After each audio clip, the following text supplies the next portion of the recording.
The boys are back in town. Welcome back to Unlocked Live with Key and BB. Hopefully, everybody had a beautiful Thanksgiving weekend, a little Thanksgiving break. We also took a break as BB went on over to Mississippi. I went back home to Asheville. BB, tell us a little bit about your trip to Mississippi and Ole Miss. Let's trip. It was good. Got to spend time with the wife's family. But I'll tell that drive is no joke. That drive is straight up brutal. It took us like 9 hours to get home yesterday through that Atlanta traffic. Everybody traveling. It was brutal, but it was a good trip. We went to our first I went to my first Egg Bowl, Mississippi State versus Ole Miss. Got to watch Jackson Dart break Eli Manning's all-time Ole Miss passing record. So that was a pretty cool thing to see, I guess. There was a couple scuffles, nothing like we saw in the Michigan Ohio State. But the tensions were high, but not that high. But I'll tell you what, there's nothing like the Grove at Ole Miss. I'm telling you, if Ole Miss and Bama ever play these next 3 years while C. Jones is at Bama, it is an absolute must that we all make the trip down there. There's nothing like it. You walk in and it is a legitimate sea of tents and tailgates and just people going buck wild. Well, that's SEC football for you, and I mean, I'd be more than down to go to the Grove if Alabama trots on down there one of these years here pretty soon. That sounds like a great time. I mean, we'll definitely get into the brawl that happened in Columbus and the game that happened before that brawl, but man, it was ugly. But the whole Thanksgiving side of things went great. Thanksgiving food was elite. The food, my mom, my auntie, my cousin, they put their foot in some of that food this week. Like I don't know if mom's watching right now, but mom, you might have put on your best clinic of all time. I'm gonna be completely honest. The ribs were banging, mashed potatoes, no gravy needed. They're that creamy, banging. Mac and cheese from my sister. She made that banging. I mean, I'm talking. I definitely did not bring enough leftovers. I brought like 5 Tupperwares back with Thanksgiving. They were gone in 2 days, and you know that's Thanksgiving though. That Thanksgiving. The ribs were the best.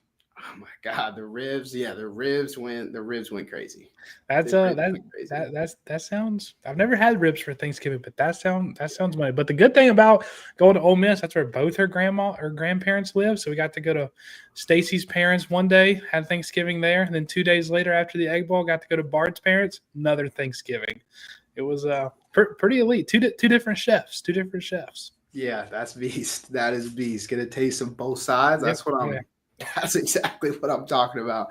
Those of y'all joining us on Instagram for the very first time, thank you guys so much for hanging out with us here for a little bit. We're going to be live for about an hour here. You might have saw some of the things that we're talking about. We started off a little bit of Thanksgiving love, a little bit of thanks for being back with Unlocked Live, and we are excited to get into everything that we've had over this entire weekend. We had to miss a couple episodes. Well, first, because last week on it was Wednesday. I'm planning to go back home. I was going to go live here on Wednesday before Thanksgiving. Wish everybody a happy Thanksgiving. And on my way home from work, I got picked up and I got I'm talking about a naughty wreck. Like, I don't really understand the fact that I'm sitting here right now, able to talk to this camera, hang out with you, BB, hang out with some of our friends that are joining us live. It is a blessing, to say the least, because we're going through a four-way stop. There's like 4 stop signs on every single side. I'm in the passenger seat. My brother picked me up from work, and we stop. We go through like maybe 10 miles per hour, maybe. Like, I'm sipping on my cup of coffee. We're listening to some music. I'm getting all jacked up to go live, go at the SEC a little bit more before, rivalry weekend. I'm already wired up, ready to go. And my brother just goes, "Is she not gonna stop?" And I'm like, "Dude, what are you talking about?" I look as it felt like this all happened in slow motion at this point. As I look over to the right, there is a car absolutely flying through. I don't know what she's looking at. She claims her foot slipped off of her brake. She's the definition. Like, she was probably about 60 years old. Definitely does not drive very often. She said her foot slipped off the brake. I look over and she's just flying straight at me into the passenger seat. I get just rocked. My neck goes crazy. Coffee's everywhere. Door is just absolutely hammered in. And I mean, I don't really know how I didn't get knocked out. You look at the damages on the car, which I didn't bring the pictures with us today, but you see the damages on that side of the car, and it's like, man, God definitely stepped in here and said, not yet, Key. Not yet. So, we're going to, I had to go to the hospital, get checked out for neck injuries and all that sort of stuff, but doing okay. We're still living here in Charlotte, and I'm glad to be able to live to tell the story of where my life flashed before my eyes, but I did not perish. So Thanksgiving ended up being good. We were still able to go home and everything. Crazy world we live in, though, dude. Yeah, that's the first I heard of the story. I saw the pictures you sent, but actually knowing what happened, so like it was confirmed, like the reports and all that, it was her fault. Like 100%. There's literally no question whose fault. Like, a guy, his name is David, very nice guy. David was a witness. He was on the other stop sign and like tried to honk his horn. He said to like get everybody to stop, but no, it was 1000% this lady's fault. Like, she straight up just didn't stop at the stop sign and was zooming through. See, but you got nothing wrong. Were the windows shattered and everything? That's crazy. Windows were down, so it's like we had our windows down so the glass didn't shatter all in my face and like take anything out of me. Like, crazy. It's absolutely crazy the way that it kind of played out there. So it was definitely a shock. That was like my first wreck. Yeah. But like to see lights, cars flashing right at you, flying right at you, and it's like only thing between me and getting hit between like a 40-mile-per-hour car is this door right here. But, relating it back to sports, I bodied that. So I just cannot believe that Derrick Henry could run me over. I don't think he can. I just took a car at 40 miles per hour. Derrick Henry, fuck with me. Bring it on. Glad completely different story, but Derrick Henry I could take. Coke's all good too? Coke's all good. He was on the safe side of the car. So, I mean, everybody's doing fine, bro. That's cool. We were thankful for that on Thanksgiving, for sure. But we got to get into some football stuff. And the Carolina Panthers had a heartbreaking loss yesterday versus the Tampa Bay Buccaneers, and Baker Mayfield's coming back to Carolina, and Bryce Young with another start under his belt. Jonathan Brooks got thrusted into a bigger role on this team, and I don't know. Like, we lost, and that one hurt in a bad way, but it feels good every single week to see Bryce Young stepping up. You see Jonathan Brooks making big plays. We see Shao Smith-Wade on the defensive side of the ball, who is also a rookie, making plays. It's like Dan Morgan. We've talked about it before. You did your thing in that draft last year, man, and it's great to see. And Chuba Hubbard, keep your head up, brother. You are still our Chuba train, and we love to watch you play every single week. And I think that watching Baker Mayfield walk out of our stadium with a win definitely cut pretty deep, though, BB. Yeah, it was like you said, it was sad to watch, but like, are you that sad if you're a Panthers fan after watching this game? Like, we lost, and there is holes, but in the NFL, I know it's not a one-man sport, but if you don't have a quarterback, you cannot win in the NFL. And to finally see quarterback play from a young QB in Carolina, that's something we have not seen since Cam Newton. So it was fun to watch, and I'm standing on it.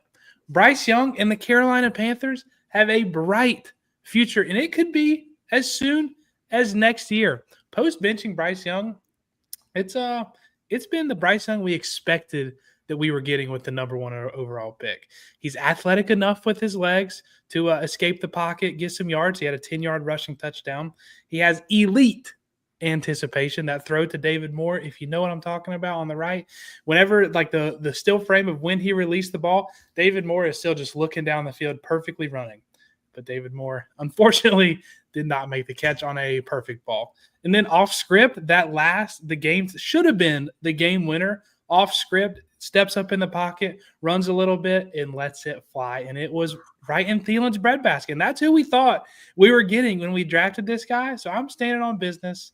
Bryce Young and the Carolina Panthers are going to run the NFC South for years to come. Not this year, but for years to come. BB, I'm not kidding. I could not agree more. I tweeted this yesterday. The story of Bryce Young is going to be studied for generations. The way that he last year was one of the worst QBs in the league.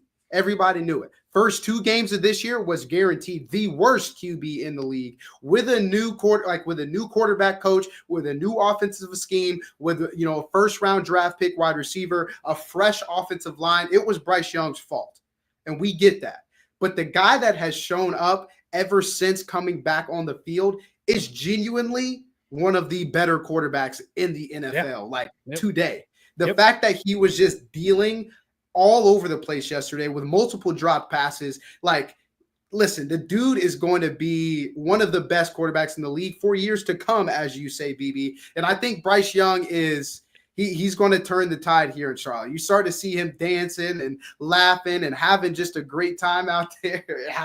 I think he hit the John Wall. I think that's what it was. He was having a good time, whatever he was doing. He was like, and this is the second week in a row, BB, where Bryce Young, the final time that he had the football, he took his team down in the fourth quarter and put up points and put them in the position to win. That is elite stuff. That's 2 weeks in a row. First against the Kansas City Chiefs, and we're not even going to mention the other week where we actually won the game versus the New York Giants. This dude has the clutch gene written in his soul. It seems like he could have had 2 go-ahead drives in the same game. One to give us the lead late in the fourth, and then one in overtime. It wasn't just a crazy good ball. Adam Thielen made a ridiculous catch on that third down, but Bryce Young still did his thing. We were still driving down the field, got us into field goal range. We were, if you were to look at a win probability, I'm sure it was 90% plus already being in field goal range, and then just unfortunate, our guy fumbled, but what can you do? It's football. Things happen. Sometimes it doesn't bounce your way, but I'm excited to have this guy at the helm. He has the ball in the fourth quarter. I'm like, let's go.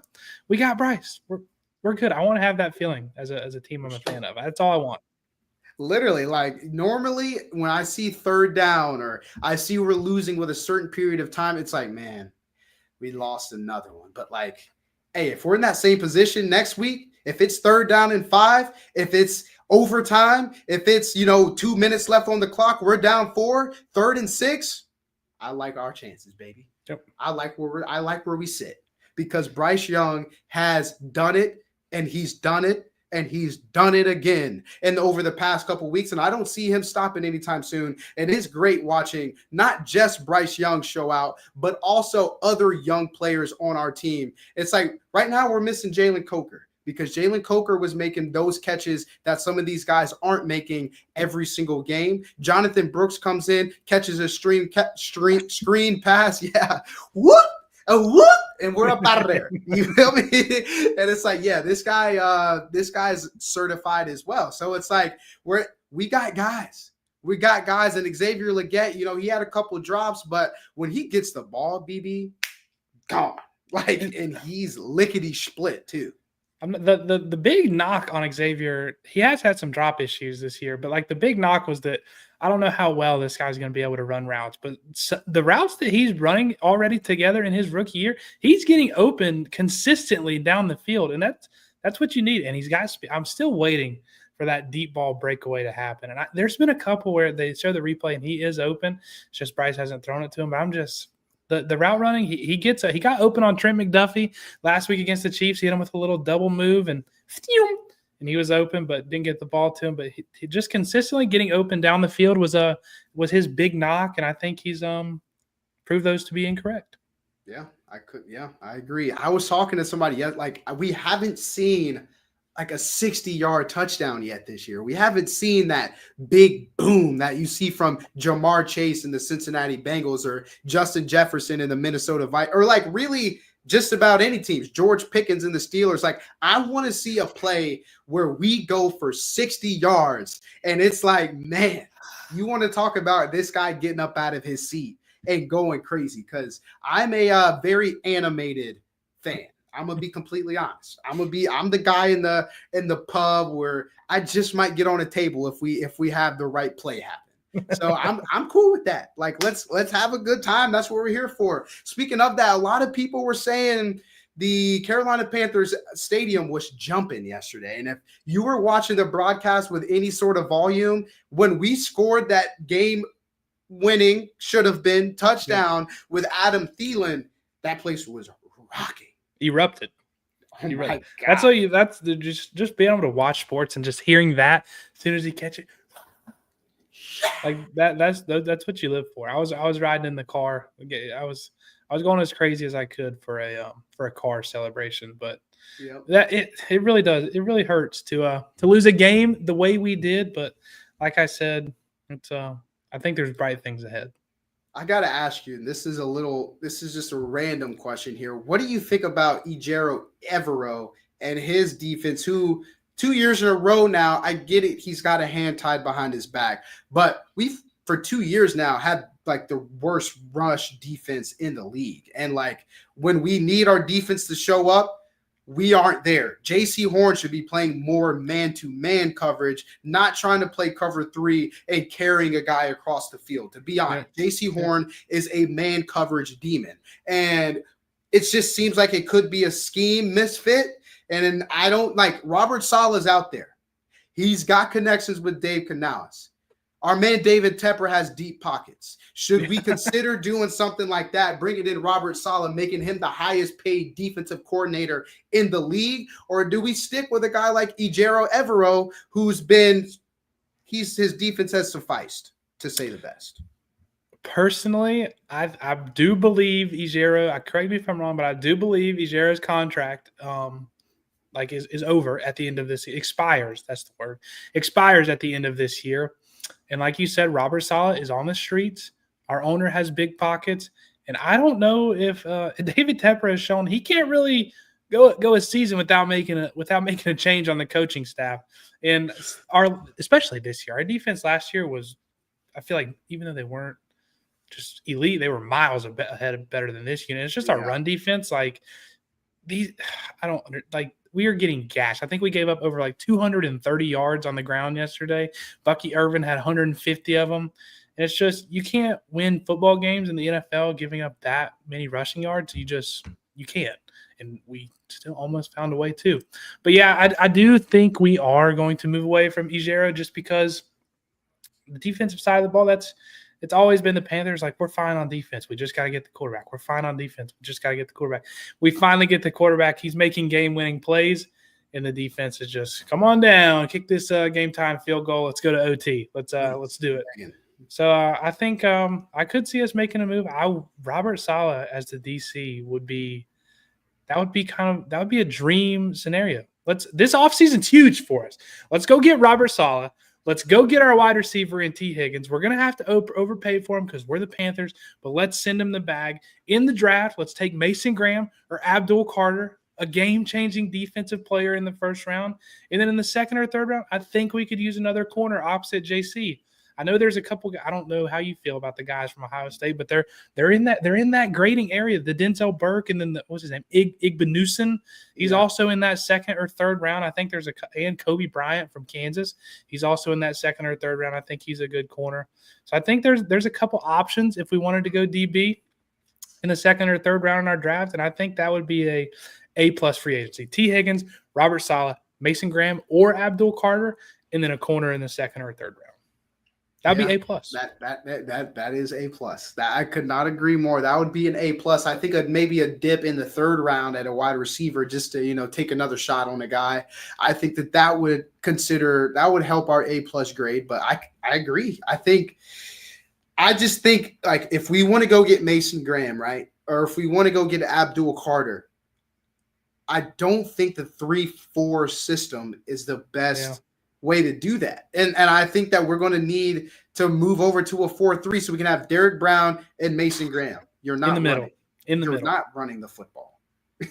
You're just not. And I think like the fact that we have a guy like Jadeveon Clowney dropping into coverage, like no disrespect to Clowney, but he's an edge rusher. He's not really an outside linebacker. Yep. And I don't really know if Abdul Carter might fit that role a little bit better with the way that he can move, and he does some of that stuff with Penn State. But like, I want to see a guy who feels comfortable pinning his ears back, because I just feel like we have guys misplaced so that they fit Evero's fit Evero's scheme, instead of let's get our scheme to fit our guys. And I think that moving on, having a Robert Saleh in position could really do us some justice. So I don't know. That was the exact word they're the words I was going to say. I want two edge rushers that can pin their ears back and go get the quarterback. And then you mix that in with Mason Graham and Derek Brown in the middle. You can't double team everybody. Somebody's going to have a one-on-one, and I want to have guys across the board that can win those one-on-ones. Yeah. That's just we don't get sacks without blitzing. It's simple as that. If we're rushing 4, we are not getting home. It's simple as that. Our guys are not winning. I feel like DJ Wanham is doing good enough job. But I agree. We can't run. We have struggled with rushing 4 and getting home, and we have to feel like, I love the fact we were able to turn Baker Mayfield over a couple times yesterday with two big interceptions. And I think that interceptions are the way towards making that defense look a little bit better and helping us move forward as a team.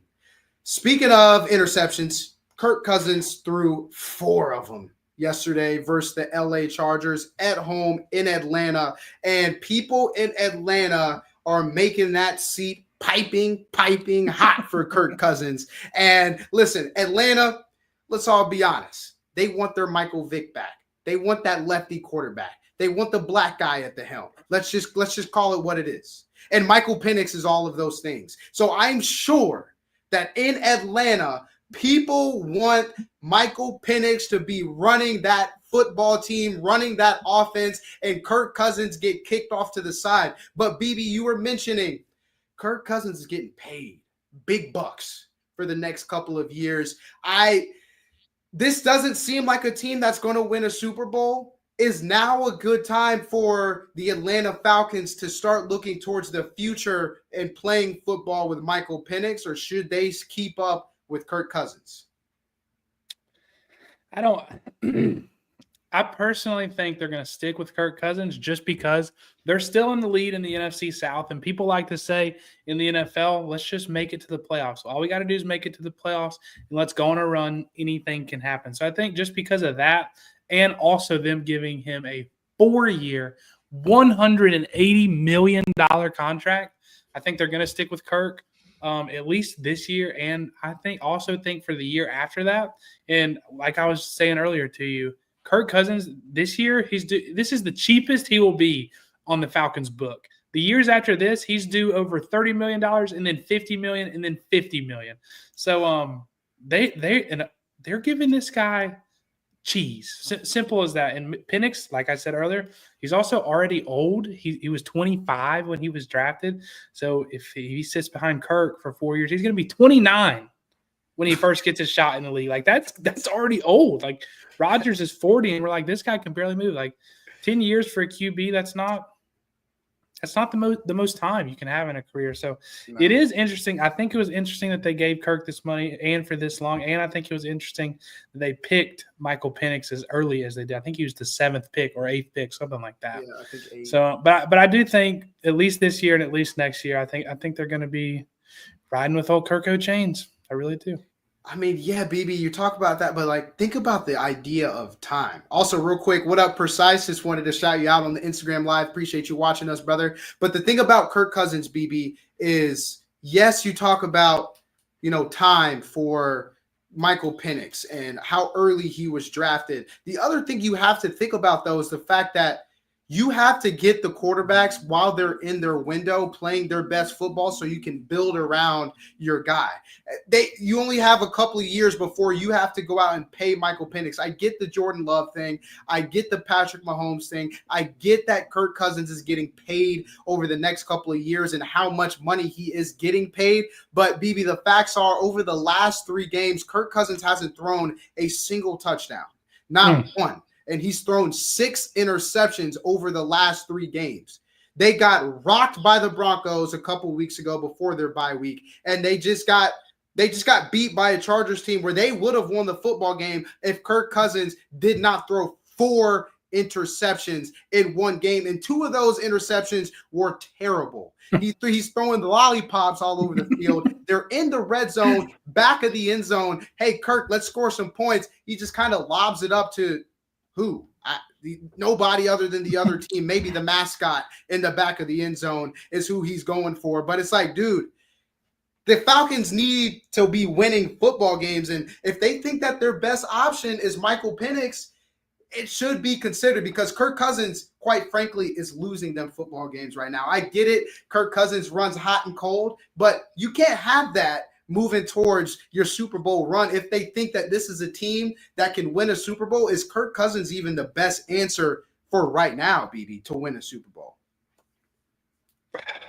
I mean, I think it's hard to say that a rookie would be a better option to win a Super Bowl. Like, obviously, they gave Kirk Cousins this contract. They gave Kirk Cousins this money thinking that he was going to be their guy to make this run for a title. And they're, like I said, they're in first place in the division. So right now, if the season were to end, they're in the playoffs. They would be a top 4 seed. And so just for that reason alone, still being in first place, they've been a cold streak. And I've said it since week 4 or week 5, whenever we started this show, the Falcons are fraud. Their wins they could be way worse off. But just being where they are now, being in the playoff picture as of now, I think 100% they stick with Kirk Cousins. Yeah, I don't know. And Precise also asked in our Instagram chat, are the Falcons in win now mode though? I would say yes, they are, considering like what BB said, they are in contention to make the playoffs. They're in the lead in the NFC South. They have the defense that can win them football games. Bijan Robinson is officially a top 5, top 3 running back in the NFL. They have the roster to win now. They've beat teams. They've played with the Chiefs. Like, they have a team that can play. It's not like they're getting mollywopped every week other than the nights where Kirk Cousins decides, you know what, I'm not going to wear my chains. I'm not going to show up today. Those are the only times where the Falcons look terrible. And, I mean, I would say, the answer is simple. They are. They're in win now mode, BB. They're in win now mode. That's what I was. You don't go out and pick 3 top 10 skill positions: Drake London, Bijan Robinson, Kyle Pitts. You don't give Kirk Cousins $180 million. You don't go out and trade for Jesse Bates. You don't go out in free agency and sign Justin Simmons. You don't go out and trade for Matthew Judon if you're not in win now mode. Yep. Like I think their front office might have thought this year could have been their best shot because they made all those moves. Absolutely. And they're in the playoff picture as of now. Anything can happen, but it seems old Kirko isn't what they thought you were getting. That's a pretty crazy stat. You said last 3 games, no touchdowns, 6 picks. That's horrible. That's horrible. Bad ball. That's straight up bad ball, and and that's not good enough. No, and that's just straight up. It's just straight up not good enough. So I mean, the defense is playing good enough. Everybody else seems to be playing good enough. The fact that they drafted Michael Penix in the first round being in win now mode is a very surprising play, but I do think that they are absolutely in win now mode. Let me see but do they develop around Kirko, get them all ready for 2 years, and Penix steps in? Unless they have unlimited money, like Bijan, Drake London, and Kyle Pitts are all on rookie deals. Like, this is the cheapest they are ever going to be in their career. Are you going to be able to retain all these guys? Are you going to be able to retain Jesse Bates? Like, are you going to be able to retain AJ Terrell? Like, all these guys are on their rookie deals, and I don't think they have enough money with this Kirk Cousins contract to keep all these people. They simply don't. I agree. Like you said, like BB said, Kirk Cousins only gets more expensive. Yeah. He only gets more expensive over the next couple of years. In 2 years, he's going to be 20% of the team's salary cap. BB told me earlier. It's like they're in win now mode. They are in spend now mode, which is a little premature, some might say, considering the fact that they weren't even in the playoffs last year. And they are, trying to come out of a hole still from, the Arthur Smith days. But like they are in win now mode based on simply the moves they made and the fact that they are in the lead in the NFC South right now. And I mean, do I think that they're the best team in the NFC South? Maybe, maybe not. The NFC South is like struggling pretty bad. The Buccaneers are banged up. No Chris Godwin. Mike Evans seems to be okay. Bucky Irvin's a dog. The Carolina Panthers are not quite there yet. And I hate to say that being here in Charlotte, but that is just the truth. And, the Saints, they might be in the worst position of all of these teams. They are in cap hell. Derek Carr, I'm sorry, he doesn't look too great.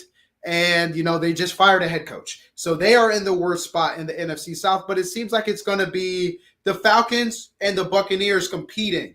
And if you decide that you want to tank, that would be foolish. So they are definitely in win now mode. They would love to make the playoffs in the NFC where, in the NFC, you can make a cup. Like the Vikings are good, but they're not beatable. They're very beatable. The Eagles are the one team where it's like, okay, the Eagles can play. That team is nasty. They're in absolute win now mode. Yeah. Oh, that team is loaded. That team is loaded. Yeah, the Eagles are beyond loaded, but the Vikings can be beat. The Falcons, they are at the lead in the NFC South. The NFC West wide open. Cardinals, Seahawks, Rams, like these teams can all be beat in the NFC. You know what I'm saying? The Lions are a scary team as well. The Lions are scary, but the truth is, BB, like you said, just make it to the playoffs. Hey, if you get a chance to play the Lions, you get a chance to play the Eagles, you don't know what happens in the playoffs. But you just got to make it there because you can win that first game. You might be able to win that, second game, find yourself. You don't know. So, I think win now mode is absolutely where a team like the Falcons are. I don't think that they should feel as though they are not in contention at all. Speaking of a team that is in desperate, and I mean desperate, win yesterday mode, the Cincinnati Bengals. BB, if I'm Joe Burrow, I've had enough. I might fake an injury. How many times does he have to put up 30-plus points and still lose the football game? Russell Wilson throws for over 400 yards? When's the last time Russell Wilson did that? When's the last time the Steelers offense has looked that elite? We were just talking last week. Field goals aren't going to win you the game. The defense does enough, but the offense can't score in the red zone. Well, not yesterday.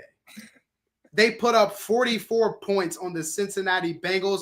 And some people, BB, you're telling me Shannon Sharp is calling for Joe Burrow's head? Yeah. It was Shannon Sharp, Dan Orlovsky, and Stephen A. Smith. He was saying you can't turn the ball over 3 times.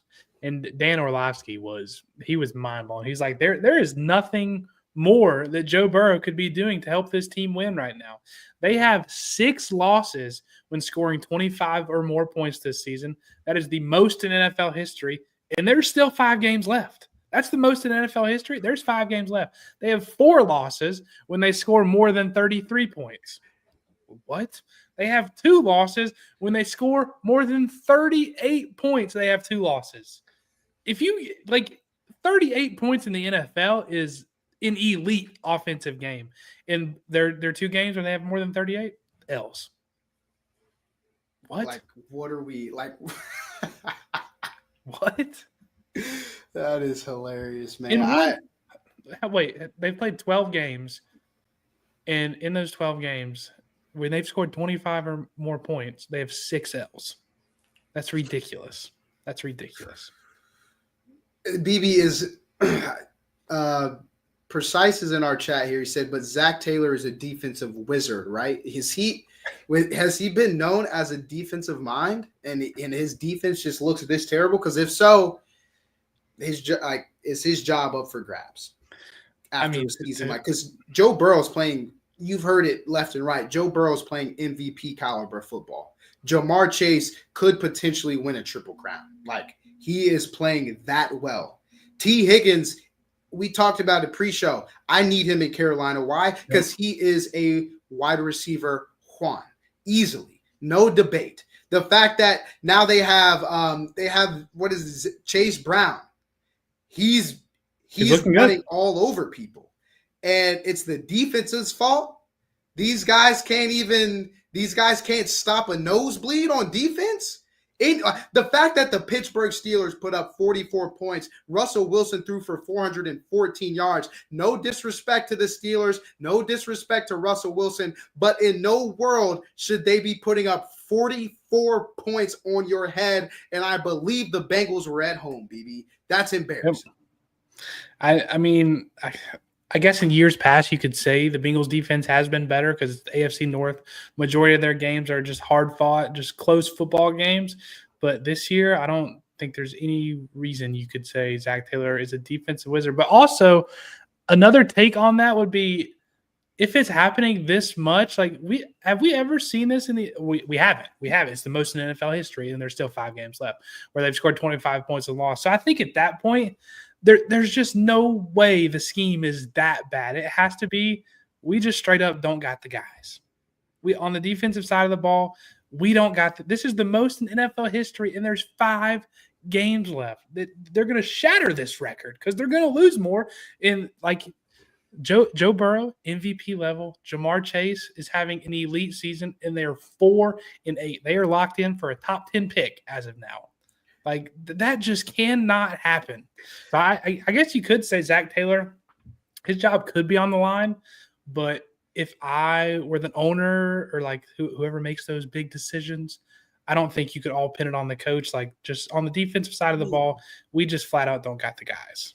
Hear me out, though, baby. Hear me out. Because, yes, I agree with what you're saying in the sense where you just don't have the guys. That could be true, but BB, Ejiro Evero does not have the guys.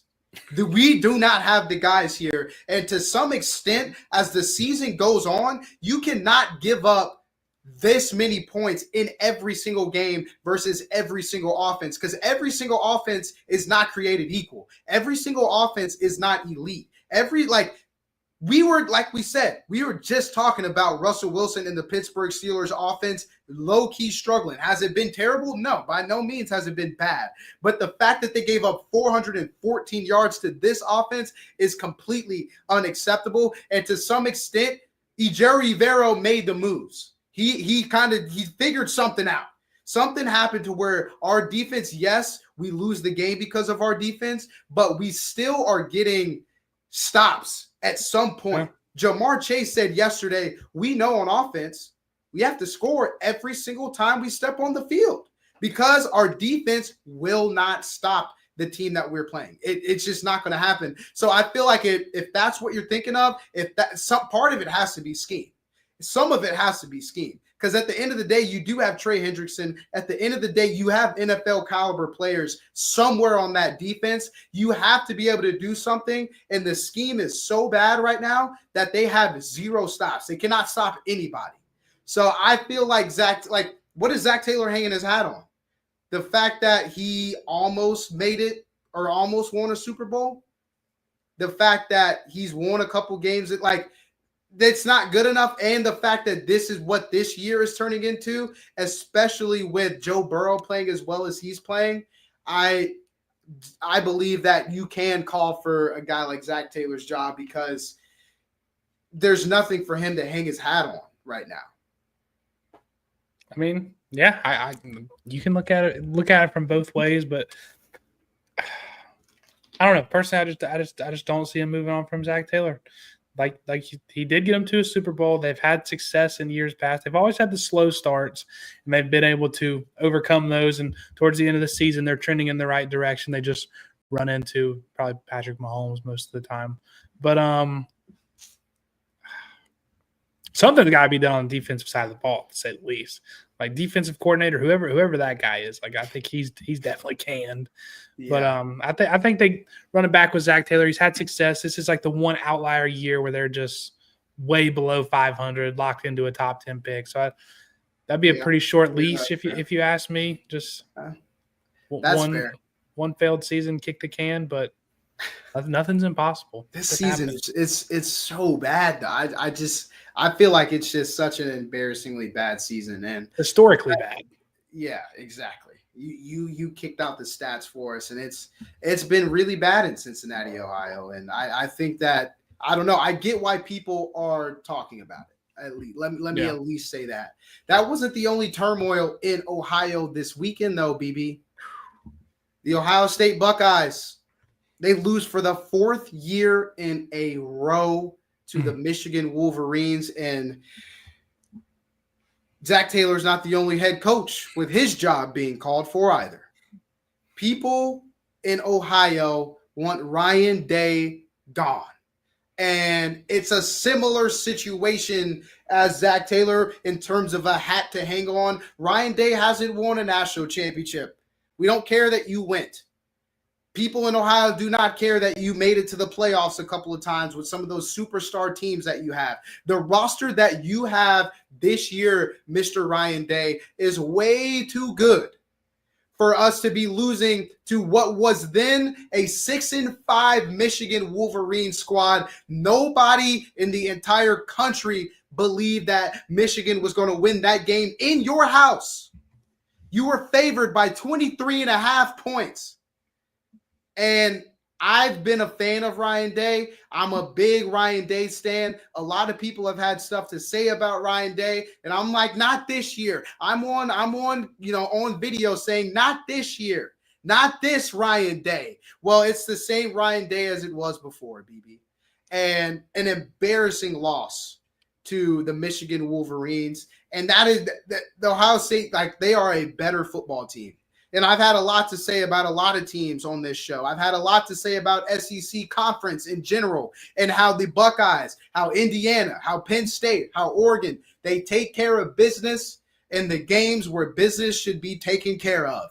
And the Ohio State Buckeyes did the exact opposite on Saturday, where they got embarrassed. And then they had Michigan Wolverines planting their flag in the middle of the field. Guys are crashing out. Guys are crying. It's like, man, and Ryan Day just stands there.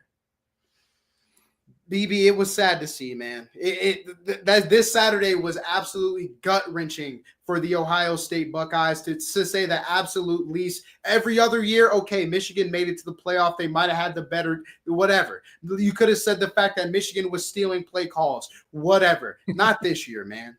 Not this year. This year is highly embarrassing if you're an Ohio State fan. And I mean, it was a tough one to watch. It was more than a tough one to watch, BB. Yeah, I saw multiple like big Ohio State fans that are on social media posting videos like, this is the most embarrassing day in my Ohio State fandom history. Like, our team was miles better. Will Johnson, who's a consensus top 5 pick, wasn't even playing.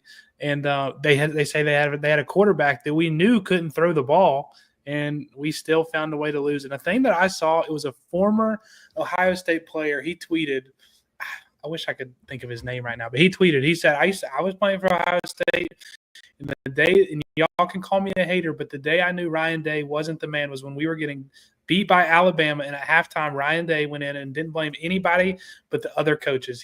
Nothing was on him. He didn't even address the team, didn't say anything to the team the entire halftime, just went into the little coach's office, yelled at the other coaches, told them how bad they were. They went out in the second half, same thing. So I thought that was interesting. And dude, getting pepper sprayed after a win, that was a first for me to see. Guys are out there getting pepper or mace, whatever. Just like, geez Louise. I can't. Yeah. I really can't believe Michigan. What was it, 13-10?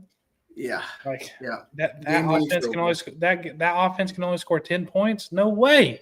There's literally no way. And I was saying this when I was watching the game. It's like, I get what he was saying, Ryan Day, before the game. You know, the worst day in his life was his dad dying, and right below it is losing to Michigan. I get what you're trying to do or whatever. But if you think about it like this, he's putting so much pressure on every single player that, like, hey, guys, it could only be worse if your dad dies, losing I have to win this game. I have to the kind of how tight your asshole would be if you had to go in there and play in the game act like that. Like, man, that is, and it just people played like that. It was that ugly, and it's like, man, Ryan Day, you gotta in these big games. It's like the team just doesn't show up, and I don't know, man. Losing in this one, it cut very, very deep, man. Ohio State's still in the playoff, and that's great to see. And I love the fact that hopefully we're going to be able to play Tennessee. We're going to be able to play a Georgia. We're going to be able to play an SEC team, so we can finally squash all of this junk that people are talking about. That's going to be awesome.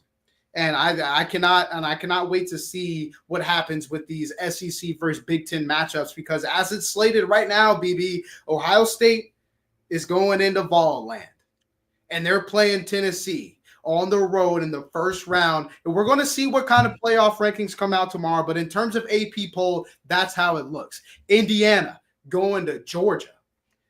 I like what we're starting to see out of these rankings, BB. What do you feel about the upcoming slate? How do you feel about the state of college football after this last weekend? I just have one more question before we move on. As an Ohio State fan, are you one of the ones saying calling for Ryan Day's head? Like, is he gone? I mean, well, here's the thing. If he loses in the first round of the college football playoff, smell you later. If he loses in the second round of the college football playoff, smell you later.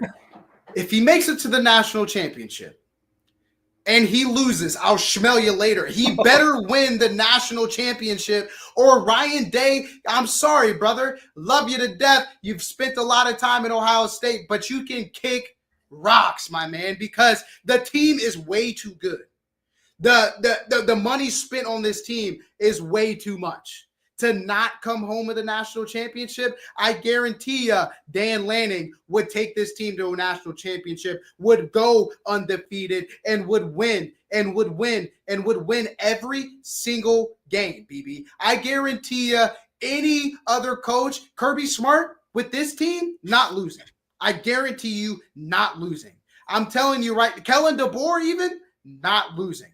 Lane Kiffin, not losing. The fact that he's gone. I'm not going to crash all the way out, but if he does not win the national championship, BB, yes, he's gone, because he hasn't won anything big yet. I pulled up the tweet. It was a former Ohio State player. His name was Tyreek Johnson.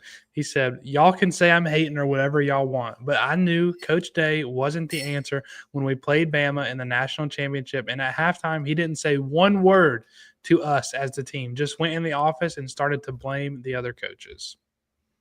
I was like, "Yep, we're in the Natty. Terrible. You can't even come talk to your team, bro. That's terrible. Like, That's terrible." It's just that it just sounds like there's too much. It might be too much pressure for the man, and it sounds like damn near an abusive relationship where it's like, you show up right now or else. And it's like, are you performing well under those circumstances? I'm not. I promise you, I'm not. So I like your take on maybe putting too much pressure on his guys. Like, that's the second worst day in history behind your dad dying. And I mean, losing 4 straight, you got to change something up. Like, I don't know. Yeah. 4 straight against Michigan, like that. That's supposed to be a back and forth rivalry. Like, one wins here, one wins there, one wins here, one wins there. 4 straight. Come on.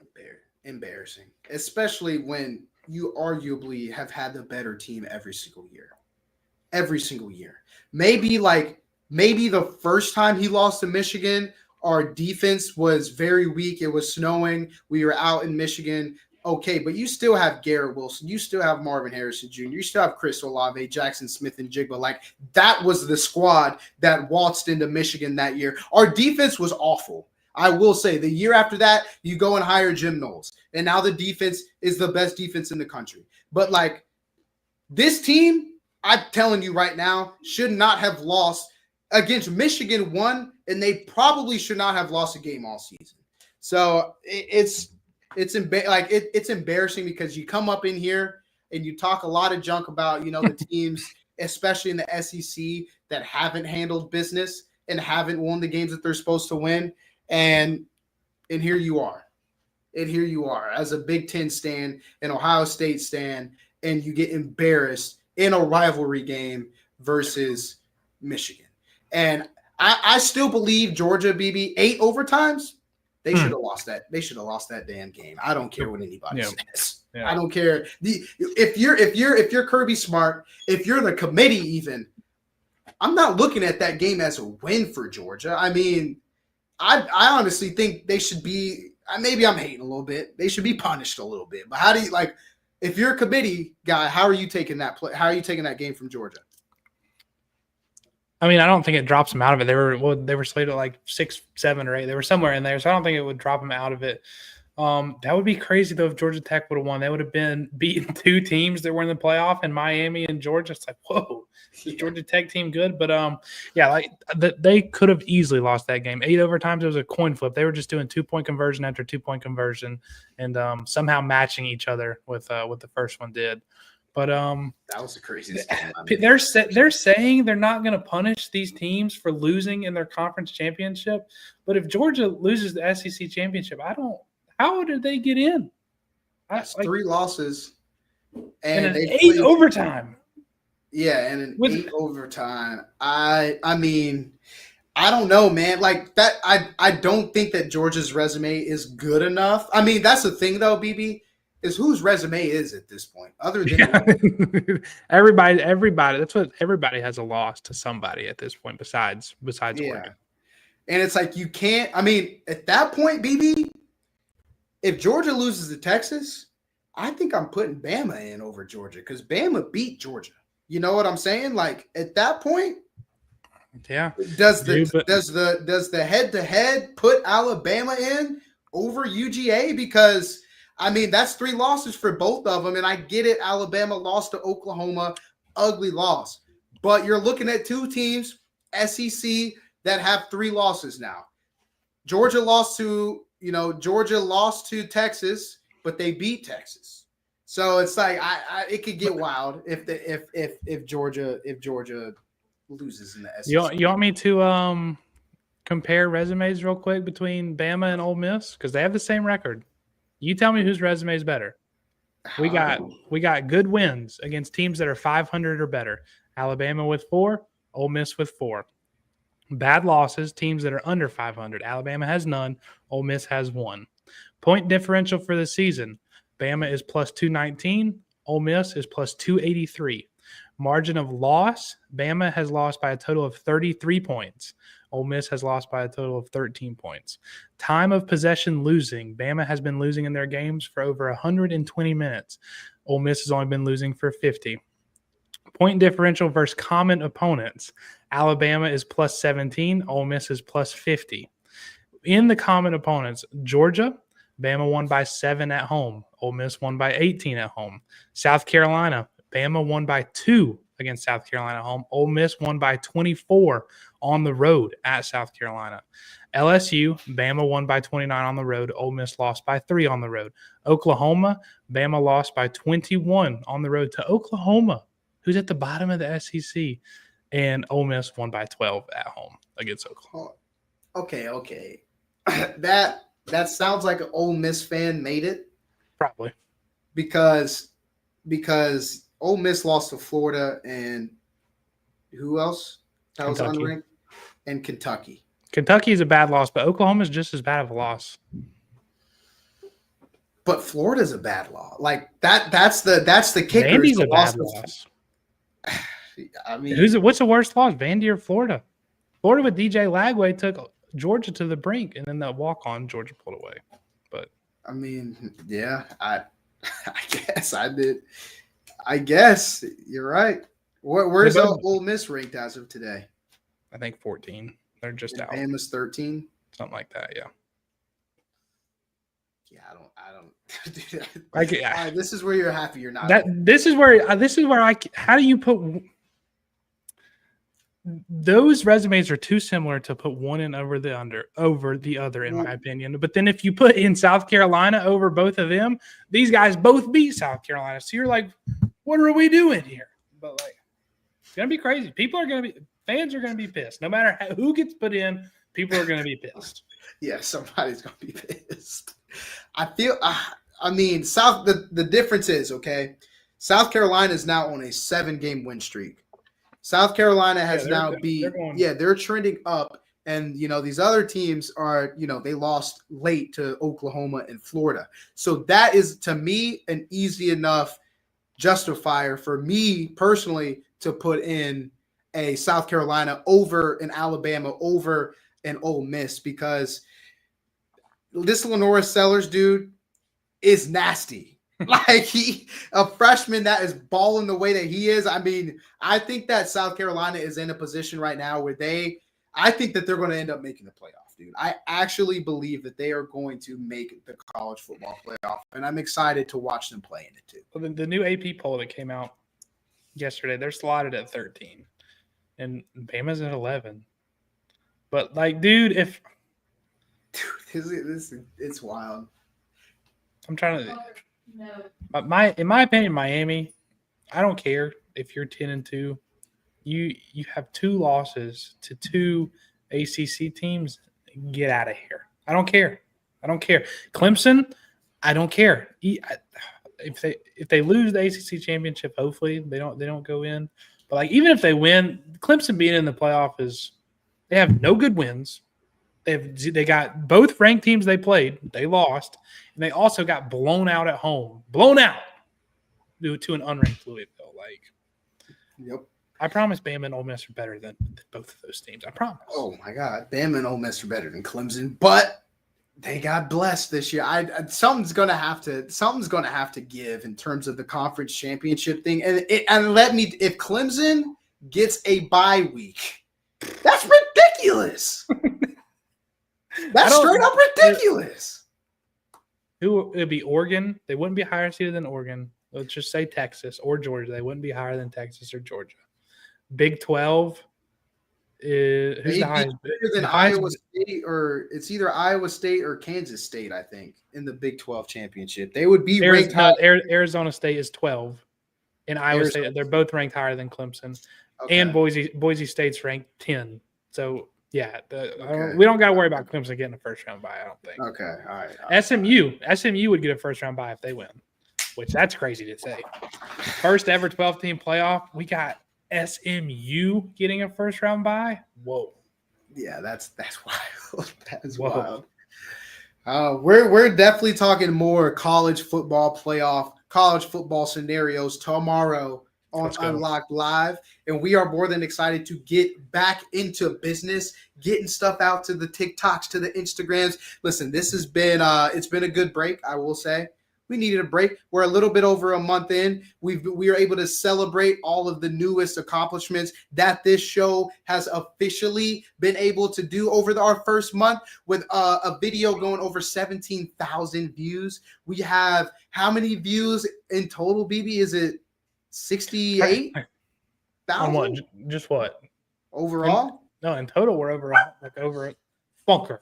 In total, we're over over 150,000 total views across our 3 main platforms. That's not even counting Twitter, but we don't really do Twitter or X.